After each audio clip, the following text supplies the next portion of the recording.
మనం రోజు చూస్తాం కదా సైబర్ క్రైమ్స్. సైబర్ క్రైమ్లో లాస్ అయిన వాళ్ళు చదువుకొని వాళ్ళు లాస్ అవుతారా, చదువుకునే వాళ్ళు లాస్ అవుతారా? ఎక్కువ చదువుకున్న వాళ్ళు ఉన్నారు. ఎందుకు? అది ఆశ, అత్యాశ. ఓకే, మధ్యలో నాకు తెలిసిన ఒకతనండి 35 ఏళ్ళు ఒక పెద్ద సంస్థలో పనిచేసి రిటైర్ అయ్యాడు. పెన్షన్ వస్తుంది, డబ్బులు ఉన్నాయి. ఏదో షేర్స్ యాప్ వస్తే షేర్స్లో పెట్టాడు.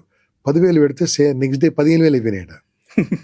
15 పెడితే 25 అయినాయి, 50 పెడితే 75 అయినాయి, 3 లక్షలు పెడితే 8 లక్షలు అయినాయి, 20 లక్షలు పెడితే 30 లక్షలు, 50 లక్షలు పెడితే మొత్తం అయినాయి. అయిపోయింది అక్కడికి. హ్యాపీ పని చేయట్లేదు, హ్యాపీ పని చేయట్లేదు. అంటే అలా అడిక్షన్ అంటే ఆశ, అత్యాశ.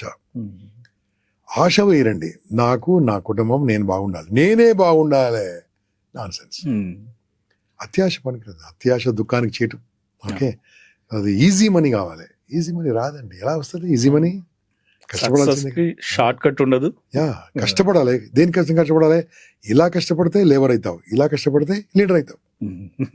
అంతే, మైండ్తో పనిచేయాలి. ఉన్నది అందరికి ఈక్వల్లీ ఉంది, అందరికి ఈక్వల్గానే పనిచేస్తుంది. దాన్ని ఎట్లా ఆలోచిస్తే అలా వస్తుంది. మనం ఏఐలో ప్రాంప్ట్ ఇస్తే ఎలా ఇస్తుందో దీనికి ప్రాంప్ట్ ఇస్తే అలా అనుసరిస్తుంది.